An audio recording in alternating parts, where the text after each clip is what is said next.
Existe um gás preso na poeira da Lua que há décadas alimenta uma das promessas mais ousadas da exploração espacial. Um combustível raro, quase inexistente na Terra, espalhado em pequenas quantidades no solo lunar e, teoricamente, capaz de ajudar a produzir energia nuclear limpa, com muito menos lixo radioativo do que os reatores que usamos hoje. O nome dele é Hélio 3, e é por causa de materiais como esse que a Lua deixou de ser apenas um símbolo romântico no céu. Ela virou território estratégico, um lugar onde Estados Unidos, China, empresas privadas e agências espaciais enxergam não apenas ciência, mas recursos, influência, bases permanentes e poder.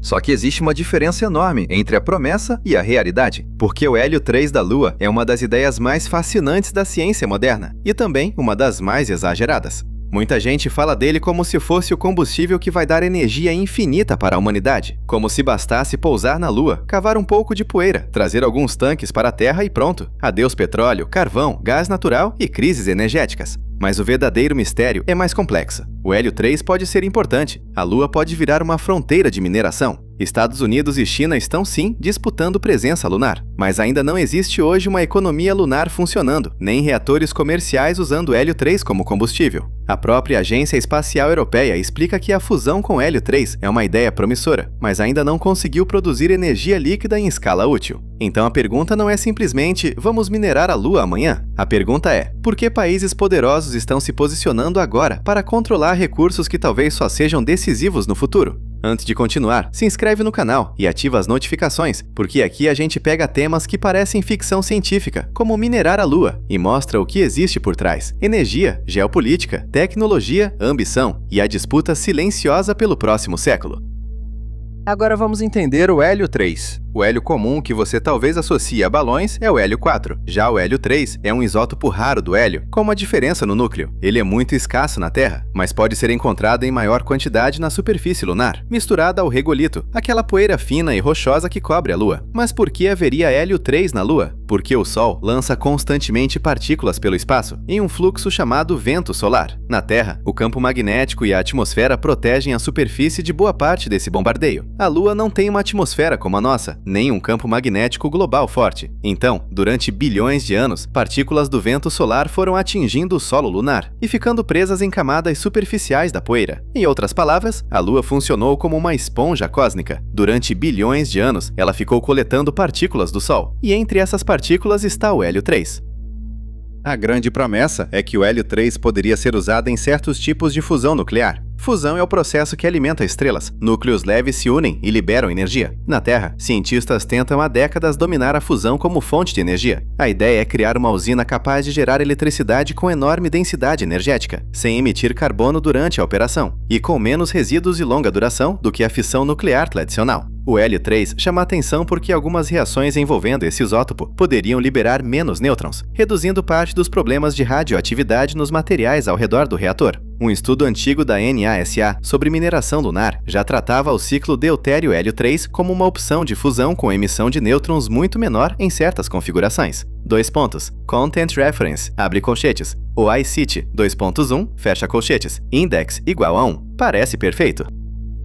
Mas aqui começa o problema. Primeiro, ainda não temos reatores comerciais de fusão usando Hélio 3 para abastecer cidades. Segundo, para extrair Hélio 3 da Lua, seria preciso processar quantidades imensas de solo lunar. O gás não está em poças, cavernas ou tanques naturais. Ele está espalhado em concentrações muito pequenas no regolito. Terceiro, depois de extrair, seria preciso separar, purificar, liquefazer, armazenar em temperaturas extremamente baixas e transportar de volta para a Terra. A própria ESA já observou que qualquer processo de extração exigiria purificação, liquefação a temperaturas criogênicas e armazenamento especial na Lua antes de enviar material.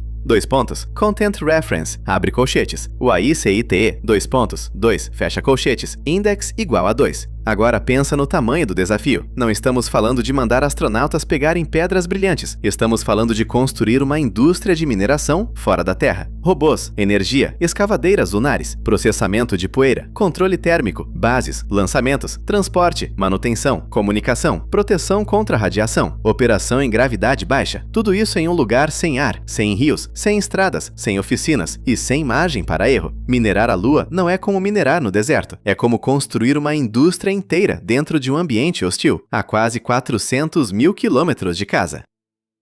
Então por que essa corrida existe? Porque a Lua não é apenas sobre Hélio 3. A Lua é posição, é prestígio, é tecnologia, é domínio orbital, é aprendizado para Marte, é controle de recursos, é capacidade de operar fora da Terra, é a chance de chegar primeiro em regiões estratégicas, especialmente o Polo Sul lunar, onde há interesse por gelo de água em crateras permanentemente sombreadas.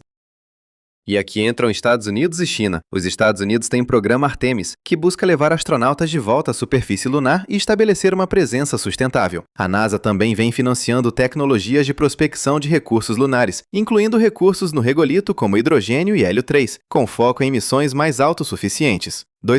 Content Reference, abre colchetes. O iCity, 3, fecha colchetes, index igual a 3. A China, por sua vez, tem avançado rapidamente com o programa Chang'e e planos para uma base lunar internacional. Autoridades chinesas já falaram em construir uma estação no Polo Sul lunar, e a missão Chang'e 8 é citada como parte da preparação para uma base tripulada permanente.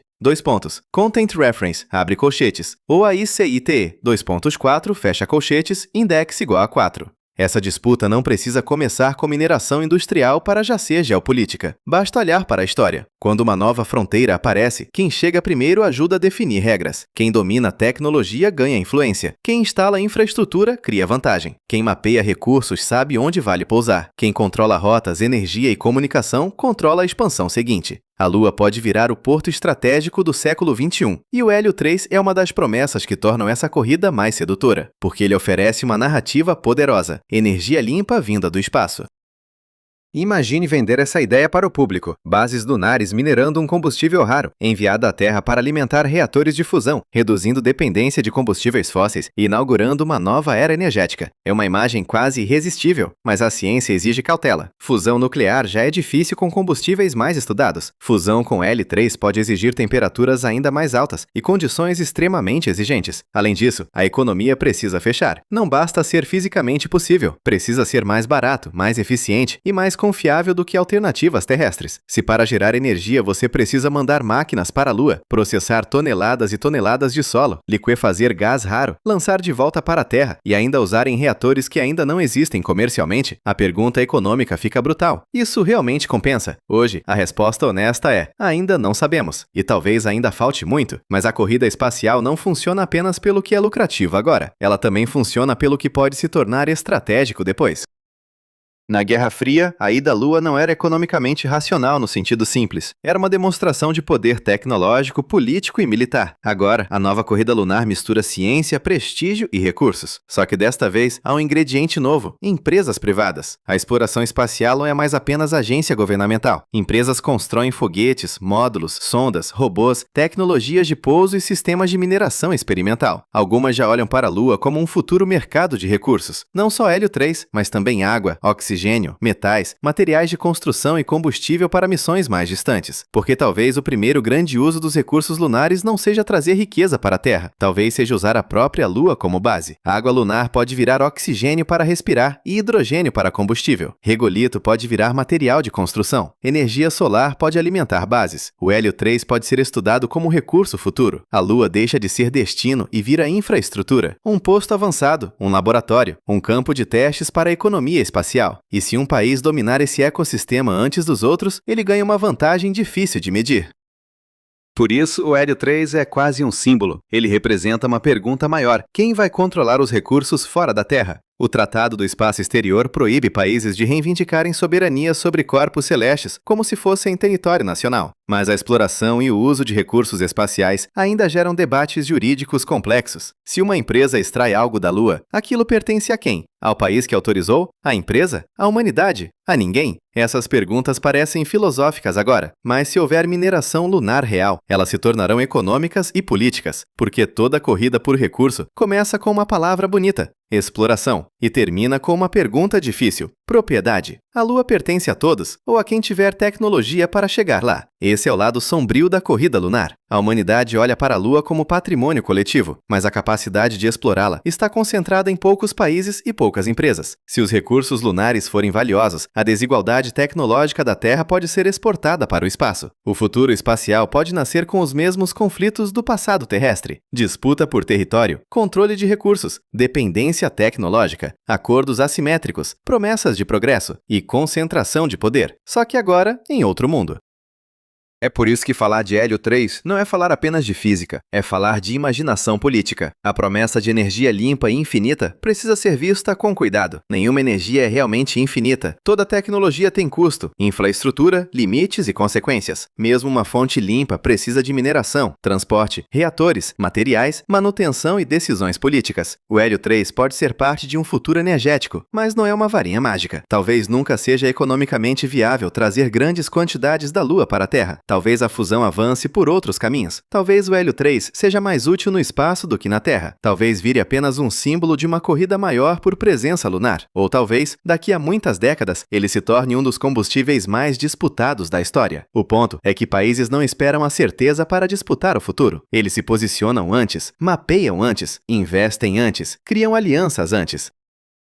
Definem normas antes, chegam antes, porque, quando o recurso finalmente se torna viável, quem chega tarde depende de quem chegou cedo. E talvez seja isso que está acontecendo agora com a Lua. Estados Unidos e China não estão disputando apenas uma paisagem cinza no céu, estão disputando capacidade de operar fora da Terra, estão testando tecnologias de pouso, extração, energia, robótica, comunicação e permanência. Estão preparando o terreno para uma era em que o espaço pode deixar de ser apenas destino científico e virar cadeia produtiva. O Hélio 3 é a promessa brilhante no meio dessa história, mas por trás dele existe uma questão ainda maior. A Lua será um laboratório da humanidade ou o próximo tabuleiro de poder? No fim, talvez a pergunta mais curiosa não seja se o Hélio 3 da Lua vai nos dar energia limpa e quase ilimitada. A pergunta é, quando a humanidade começar a minerar outro mundo, ela vai levar junto os erros que cometeu neste? Se esse vídeo te fez pensar, se inscreve no canal, ativa as notificações e comenta aqui embaixo. Você acha que minerar a Lua é o próximo passo da civilização ou o começo de uma nova disputa por recursos?